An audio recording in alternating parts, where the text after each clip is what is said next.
Hello guys, Mr. Zad is here. It happened so that I got my hands on MacBook Pro 15-inch mid 2009, model number A1286.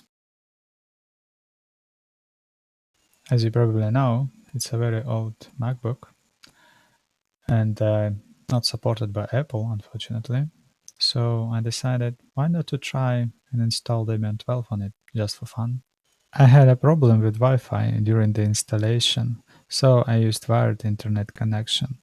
After the installation of Debian 12, I also installed B33 packages to make Wi-Fi work.